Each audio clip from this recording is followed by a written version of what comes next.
And it is Denver Sports Tonight on this Monday night in the Mile High City. He's Marcello Romano. I'm Will Petersen. We will roll with you for the next hour. And Cello, it was a Sunday surprise. The podcast heard round the world, or maybe just heard round Broncos country. But we get 85 minutes of Russell Wilson and Brandon Marshall. Former NFL wide receiver, of course, had a very successful stint in Denver. But what did you make of Russ doing an 85-minute podcast? First time I believe we've heard from him since he spoke at his locker and said, yeah, they did threaten to bench me if I didn't redo the injury guarantee. This came out of left field, my friend. I don't know, man. I think a lot of it is it's like publicity to me. It seems more of that than it is. And I know a lot of people thought that was real and that's just the way he is. And even Brandon Marshall numerous times throughout the podcast was saying, that's you, man. You're him. That's exactly who you are.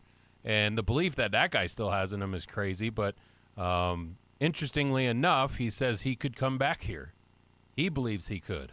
He did say multiple times that he hopes he's back in Denver. He thinks the number one spot he wants to be is Denver. But I also, and we'll get to some of the audio throughout this, I also think, why is Russ doing this? You said it, publicity, whatever. Yeah. I look at it even a step further. I think this was a job interview for his next team. And I think Russ knew he wanted to go say the right things. He wanted to tell his side of the story. He wanted to do it in this very public way. And he's hoping Mike Tomlin's tuning in. And he's hoping Raheem Morris is tuning in. Because he wants to say to these dudes, all I care about is winning. I want to win 2 Lombardi trophies in the next 5 years. Here's my side of the story of everything I've been through in Denver. From 2022, playing hurt and playing for Hackett. 2023, getting threatened to be benched after beating the Chiefs. He wanted to come off as a sympathetic figure in those 85 minutes. He didn't do this out of the goodness of his heart. He did this to plot his next step. And again, I think it was a de facto job interview. Hey, NFL head coach is looking for a QB. Come watch me on this. Hear my side of the story. Well, did it work? Well, we'll find out in the next month. I mean, if you're one of those head coaches and you watch that or you see the snippets of it, what about that is going to be like, wow? Because it's nothing different than we've ever heard from the guy. I mean, that's exactly what he said when he rolled into Denver a couple years ago. Those same exact things. The problem is the production didn't match what everything was being said. It's so funny you bring that up because when he came to Denver, he said, I want to play 10 to 12 more years and win 3 to 4 Super Bowls. And then he tells Brandon Marshall, I want to play 5 years and win 2 Super Bowls. Knocked it down a little bit. We got to slash those expectations in half there, Russ. But, okay, to your question, did it work? Again, we'll find out. But I do think, and I've told you this, we've been doing the show a couple months now, I've told you this. The way the Broncos handled it made Russell Wilson come off as a sympathetic figure. Yeah. And I never thought that possible. And I thought some of the points he made yesterday, or whenever he and B. Marsh recorded, again, he came off a little bit of a sympathetic figure. Like, hey, the Broncos really bleeped me over. And I just was a professional through and through. And does that mean he's going to land another gig? I don't know. But I think Russ comes out looking pretty good in all of this. And I think the Broncos come out looking not so good. And that'll probably help him score some brownie points with, Pittsburgh or Atlanta or whoever else may be interested. See, for me, I think it was basically just like what happened on the sideline in Detroit. It was that, and even Brandon Marshall said, "You take the high road all the time. You never go low. You're not gonna. When are you gonna go low? At some point or another, doesn't have to catch up with you all."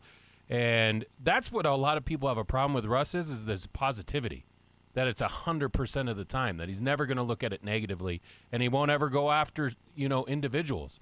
We don't know what's said at his home, but that's what you were hoping to get out of a 85-minute podcast was give me some realness. Give me some of the things that really pissed you off and what's going to motivate you. And you didn't get that. You didn't get any of it. Right. The relentless optimism that at times bothered people, like putting out a highlight video after he went 5-12 after the first season. Yes. It was like, okay, there's a fine line between, hey, everyone likes positivity. That's great. In such a negative world, it's refreshing at times.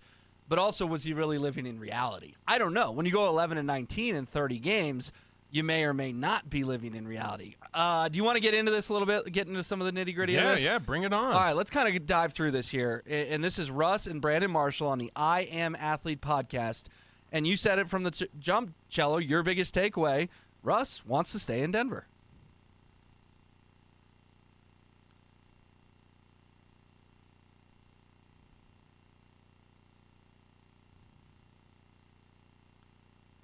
Committed there, wanted to be there, hope I get to stay there.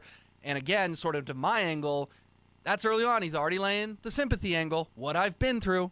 We can all read between the lines what he's been through. Let's start with 2 head coaches, one incompetent and one didn't like him. That's from the jump right there. But what do you make of this looming decision, yet Russ is making this public plea to stay with the Broncos? I believe him when he says he could come back here. I mean, and credit to Brandon Marshall because he kind of pushed him on that. He later on in the podcast, he said, you could really go back to Denver. You could go back with Sean. And he was like, yes, I believe I could. He said you have to compartmentalize the business side of football and then going out and loving the game, playing the game, being able to work for it. I just think, you could wish in one hand and poo in the other. It's not happening. I mean, it's just that train has left the station long ago. So now it's kind of like this is all cool and he's saying all the right things, but the reality of it. And I was in here with James last week. He was like, Penner's got to step in and be the boss and say, hey, you guys need to figure this out just for the goodness of the organization. It's not going to work. And to your point of it being like a de facto job interview, I don't know that he needed to do that. I think if people had interest in Russ, that this isn't going to take him over the top. I think if Mike Tomlin had interest, he had interest prior, and all you have to do is go back and watch how the guy played. I mean, what he did yesterday on that podcast is just stuff that we've heard over and over again. All right, Russell Wilson talking about all he wants to do is win. Again, he wanted to win when he came to Denver, but he went 11-19. He maintains that is still his attitude.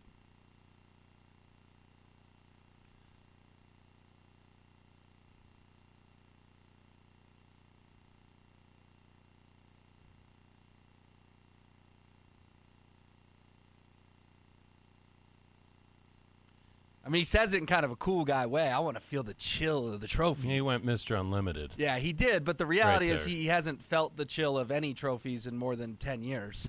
Yeah. Yes. I mean, Super Bowl 48, which I was at, I got my memories on Facebook, 3 weeks ago, 10 years ago today. So it's been more than 10 years since Russell Wilson has felt the chill of the trophies. You're right, Mr. Unlimited. It sounds cool, but also let's dive into this. I mean, is it delusional for Russell Wilson to truly think he can win 2 Super Bowls in the next 5 years? Because that's what he said. I think a lot of people would look at it and say that. I think he really believes that. I mean, he truly believes that. I mean, that's not fake of him to say that stuff. He really believes that. And whether it's delusional or not, I think later in the podcast they even asked him, isn't it delusional? And Russ says you have to be a bit delusional to be successful or to be great in this league. And so there's your answer. Yeah, it's a little delusional. He'll even self-admittedly do it. Yeah, it's delusional. He's not winning 2 Lombardis in the next 5 years. And, I mean, again, we are kind of poking fun, but it's also a really sad reality that 2 years ago, I was sitting in the auditorium when he said 10 to 12 more years, 3 to 4 Super Bowls. This dude has been so humbled the last 10 years, or the last 10 years, excuse me, feels like 10 years. The last 2 years, he has reduced both those goals in half. 5 more years, 2 Super Bowls. So he goes up there in front of 300 people in the packed auditorium and hope springs eternal, 10 to 12 more years, 3 to 4 Lombardis. 30 games later where he only won 11 of them, it's now 5 years and 2 Lombardis. So maybe I have to give him a little bit of credit of, well, he was really delusional in the spring of 2022, and now in the winter of 2024, he's pretty delusional, but at least it's a little less crazy than what he said down at Dove Valley that I heard 23 months ago. I want to know why he only limited it to 2. He's giving Mahomes the other 3. I don't know. Honestly, if you're that positive and you believe that much in your own ability, listen, maybe he should have said something. I want to be competing for championships for all 5 years. Right. I don't know why you would say 2. It sounded a little Montfort-esque to me. Well, maybe that's just Russ thinking Russ is sounding realistic and people aren't going to call him on it, right? Oh, he said only 2 and 5. Yeah, that's totally doable. By the way, we'll get back to the podcast, but Damian Woody talked about that today. ESPN won a couple rings with the Patriots. Mm-hmm. He took issue to that comment.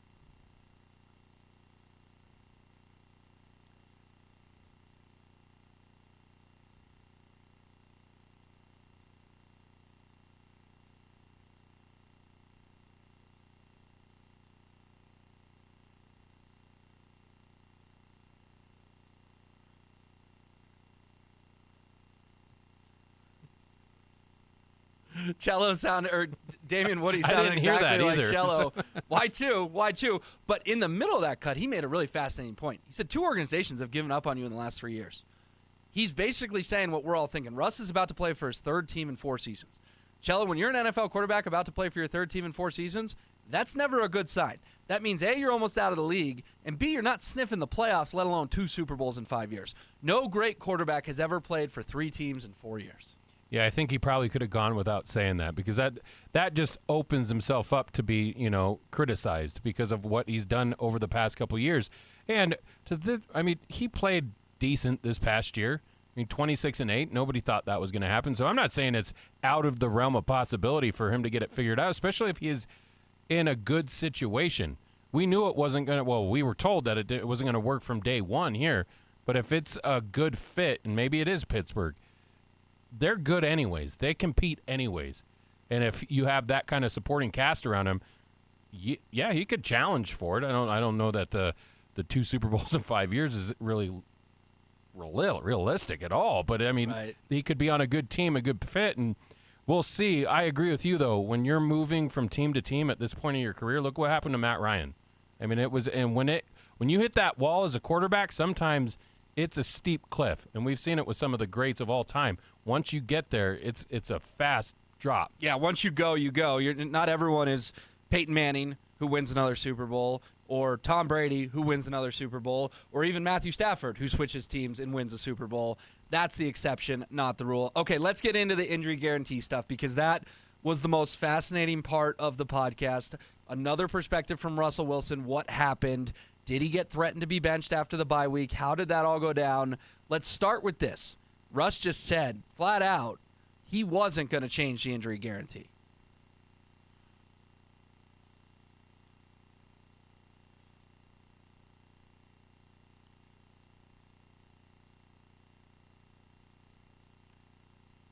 All right, if that's what you want to do. And I do think that's another admirable thing for Russ to say, in the sense that I'm not going to be the first guy in the league that does this and hurts all the future guys who gets asked to do this, because he would have set the precedent. Hey, Russell Wilson did that with the Broncos. You got to do it for us now. He didn't want to be the wrong kind of first in NFL history waiving this injury guarantee. Well, the Broncos went about it all the wrong way. To have that out there, and I know what he said, he kind of let words get out in front of him a little bit on things that weren't exactly true, but the base premise of what they asked him to do, and I agree with Russ. Would you do that in that situation?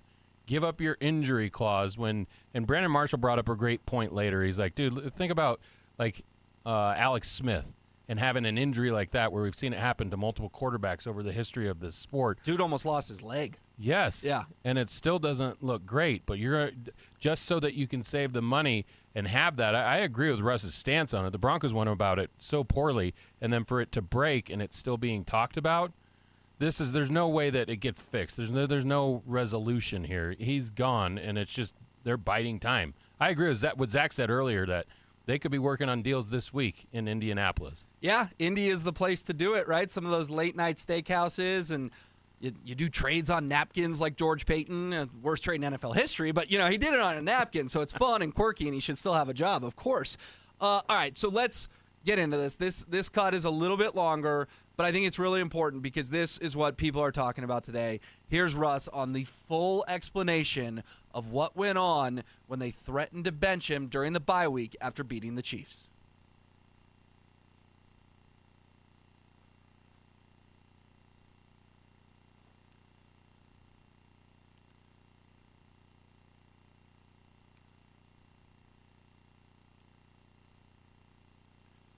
By the way, I want to pause it right there. Andrew Mason is reporting, and he has a source that said it is not illegal. Russ was mistreated, is the official NFLPA, but what they did, illegal is too strong of a word there. Yeah. We'll continue with the cut, but just wanted to chime in, tell them both sides of the story.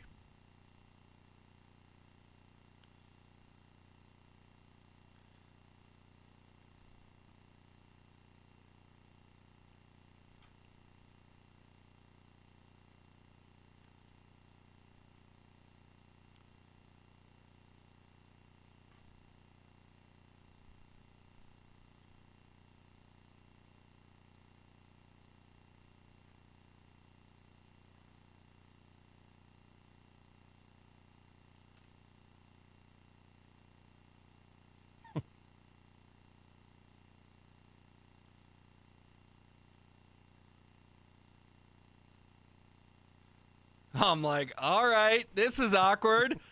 That to me was the most fascinating soundbite of the whole interview, Cello. Sean told me pretend like nothing happened. Okay, let's get into this. So Sean, 8 weeks later, says, I didn't have anything to do with that. That was all George Payton. He's the front office guy. Yeah. I just coached the football team. But somehow, Sean, in October or early November, whatever it was, you knew about this, and you had to be dog with your tail between your legs telling Russ, yeah, pretend like nothing happened. Because he knew the optics of benching Russ after beating the Chiefs just was not going to work, and Russ was going to have to go be his quarterback in Buffalo. What an interesting peek behind the curtain. What was your take on all that? Because, again, I think that was the meat and potatoes of this entire 85 minutes. I agree with you, but what I still can't figure out is the timing of it all. You just beat the Packers. You just beat the Chiefs for the first time in like 7 years, and that was the time that they decided to throw that out there. Like, I would have been just as astonished as Russ was when they brought the idea to him in the first place. I mean, the excuse is it's the bye week, and that's quote-unquote when business gets done. Yeah, but you're on a 2-game win streak, and you just beat who ended up being the Super Bowl champion. Yeah. I'm not saying that's correct. I'm just telling you that's what some of the reporters around the team have said. Yeah. That this is bye week type stuff. But what about Sean telling him pretend like it didn't happen? Does that surprise you? That really caught my attention. Yeah, I mean, especially what we know of Sean so far in his short tenure in Denver. It's kind of like, it's been his way or the highway. I mean, he makes a decision, he sticks with it. And we saw that later in the year when he did eventually bench him for the final 2 games. But for him to kind of go, oops, just kidding, we need you here, and go out and win us a game after having those discussions with him. And Russ made it sound like he was the one who had the discussion with him initially as well, and it wasn't George Payton. That's where Sean may have been caught in a little fib. Wouldn't be his first fib, wouldn't be his first. You mentioned this earlier, though, and I think this is important, too, is how can Russ stay so positive? Especially after this happened, especially after he just beat the Chiefs, feeling totally blindsided like this by the Broncos. How can he be a professional through all of this?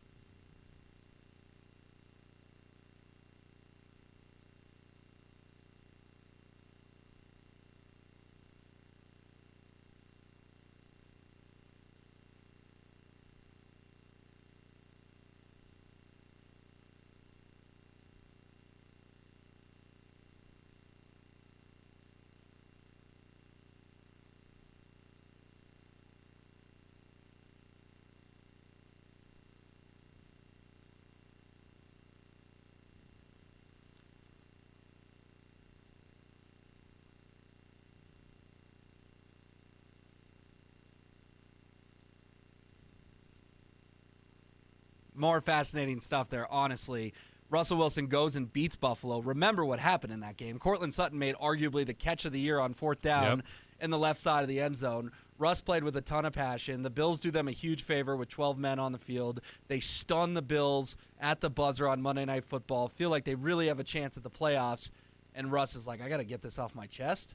And so I got to tell someone, and I'm going to tell Courtland what Sean Payton and George Payton and to some extent Greg Penner just tried to do to me. Yeah, and to be able to internalize that for the entire week. He said he didn't know until after that bye week, right? That the Monday prior to it, I guess I am going to play. So he went through basically 2 weeks, and then not only that, but to have that fear of if I don't ball out completely right now, they are going to throw me on the bench, and you never want to have that. I don't care how good you are, you get threatened with that, and that's in the back of your mind constantly. But for them to have gone on, I just can't understand. I still the timing of it just blows me away. But they knew, I guess, initially that it wasn't ever going to work, and at one point or another they were going to bench the guy. And Russ has got called a lot of things, cheesy, cornball, whatever. I thought his message on the first half of that clip was truly important. I want my kids to see how I handle adversity and how I handle a tough time. Russ gets a lot of unfair criticism for some of the things he says, and actually some of it is deserved. But that right there, that's the example of a leader and a good father and a good man saying, I can't just be pouting around because then what will my kids think? I actually do think that was an important message. For a guy who spits off a lot of cliches, that was not cliche. That was legitimate. No, I mean, those type of people, so like with Russell or maybe even Tebow, people, they don't believe that they want They think reality is that this guy isn't all that he's cracked up to be. I mean, hell, he's had teammates in his own locker room say that it's fugazi, right? That it isn't real. That's not Russ. But all we've ever seen is that just endless positivity, like you talked about earlier. And I wouldn't have expected him to take it any other way, but for him to be the only one that really knew what was going on. And I mean, I want to know when other people found out. Was it when he actually did get benched and then they had the discussion at his locker? I think so. I think that's when the majority of the roster found out, yeah. Because there was there was reactions that week from, Pat Surtain and Jerry Jeudy. They were putting on a heck of a poker face if they were lying because they seemed genuinely stunned just like the rest of us. Yeah. I think they found out when we all did. I think he just told Courtland because he was tight with Courtland, and then sort of, it eventually leaked out when he did get benched. And these reports came out about the Broncos threatening to bench him 6 weeks before. All right, we're going to do another cut here, and this is a talked-about thing in the last couple of weeks. Is Russell Wilson's house for sale? Because you don't put your house up on the market unless you're prepared to leave town. There was several reports that said it was. Here's Russ talking about his future and on that matter.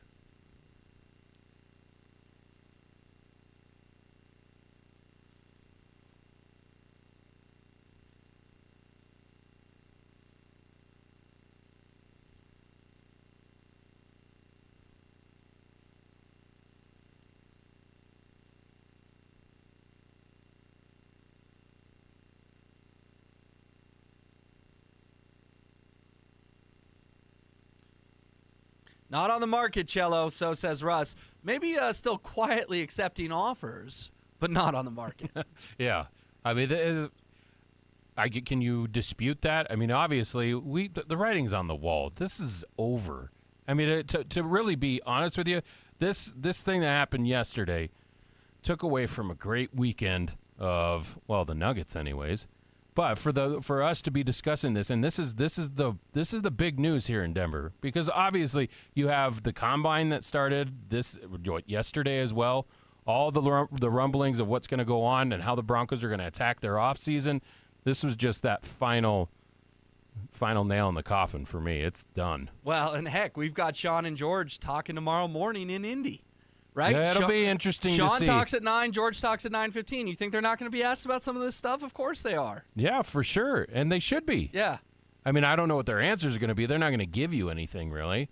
But, I mean, if they aren't asked about it, then somebody messed up big time. Yeah, I think they'll get asked about it. Cecil and Mace are up there for us in Indianapolis at the Combine. They're going to ask about this 85-minute out-of-nowhere bombshell interview with Russell Wilson and Brandon Marshall. Had a fun time diving through it there with Cello. Go check us out, denversports.com, if you missed it.